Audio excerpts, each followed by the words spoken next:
It's now gotten to a point we have to laugh at it. Caitlin Clark finished 9th in player voting. In fact, she finished behind one of her own teammates in player voting for the All-Star game. The pettiness has no bounds.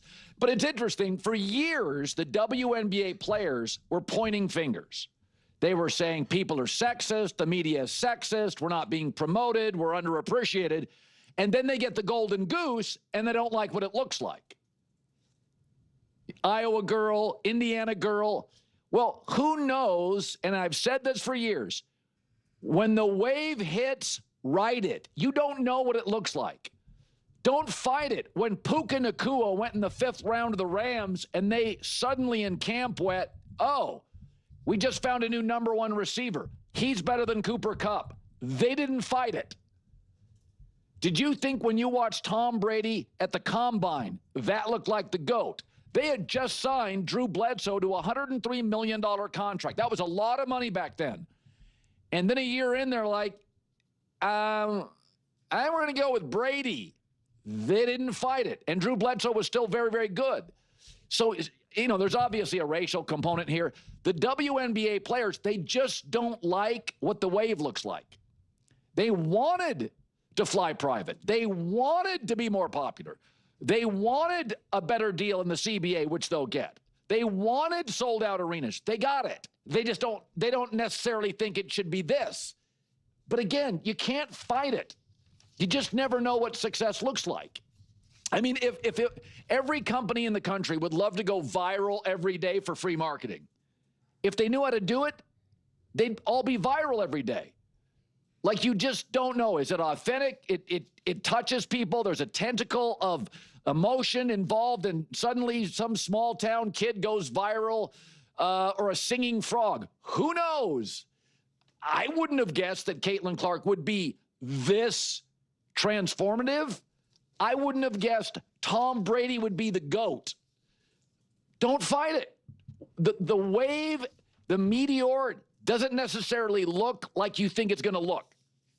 Right? There was a time that somebody thought it was it the Google or the Apple glasses? I was told that was the future. I remember being in TV, and I was told local news would be 3D.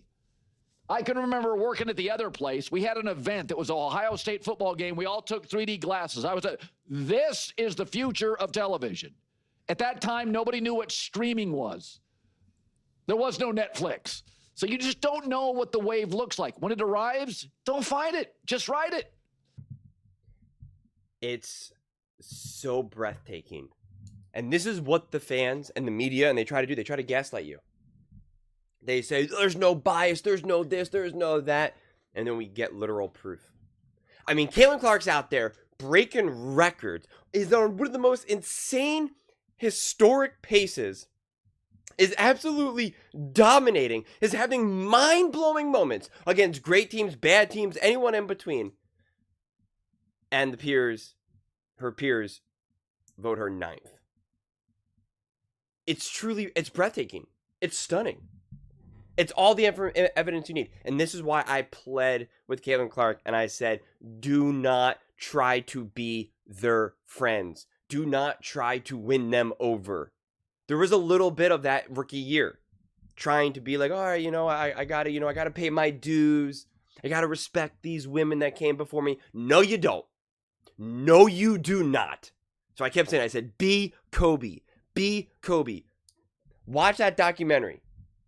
See what they all said about Kobe during that documentary years ago that came out, for like the redemption team when they were going for gold. And you see LeBron, you see, Dwayne Wade, all of them. They're all like, they just feared Kobe. And they would say, like, Kobe didn't really have any friends around the NBA. Like, everyone respected him. He was revered, but, like, he wasn't friends with anyone. He just wasn't. It wasn't until he retired and it was all said and done that, relationships warmed up a bit. But, like, they were afraid of him. And that's the effect. Like, I'm happy this happened. Because it's like, you see, Caitlin Clark still needs reminders. Because she's young. This is her second year in the WNBA, and she's still trying to find her way. She is someone who's still young and is still trying to figure out her place in this world, let alone in the WNBA. I mean, we all are. I mean, you never really stop trying to figure that out. Even when you're 75 years old, you're looking in the mirror and being like, how do I be a 75-year-old in this world? How do I exist? What's my purpose? And so she's still figuring this out. And sometimes you need reminders. You need reminders. And this is a great reminder that no matter what you do, you are making these women worth something in this world. You are giving them money. You are giving them popularity. You are giving them purpose. You are actually single-handedly building a league from scratch. You are the only reason why anyone is talking about you. And they want to act like you're nothing? They want to act like you're not even the best player on your own team? It's a disgrace. Or that Rookie Page is better than you? Come on, this is comically hilarious.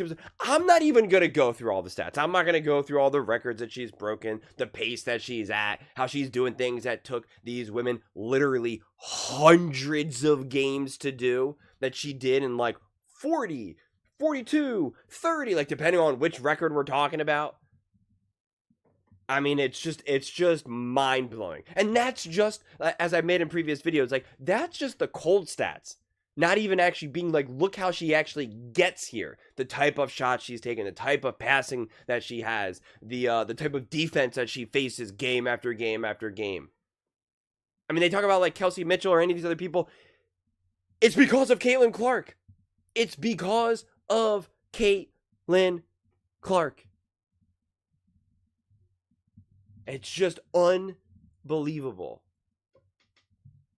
The delusion. Do not let the media or other random fans in the comment section gaslight you.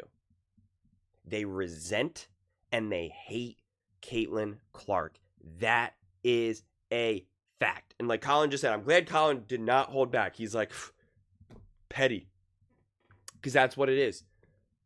It's jealousy. It's envy. And then it gets rooted in this false fake narrative.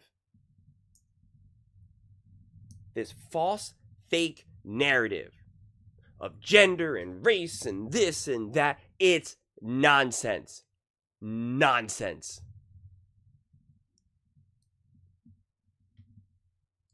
It's unbelievable.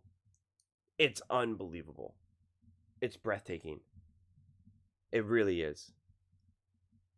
I mean, there's just not even anything else to be said. It's stunning. She finishes 9th in All-Star player voting.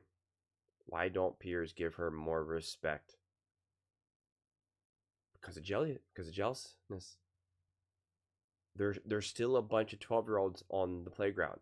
And then it's so hilarious to try to see fans in the comment section try to like defend it. Or like, she's actually not that good. She's blah, blah, blah, blah. It's like, okay.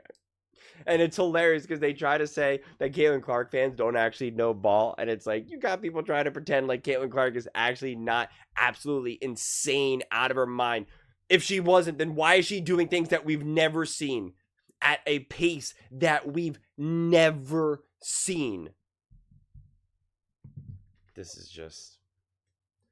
I wish I could say that it's surprising or even disappointing, but it's to be expected.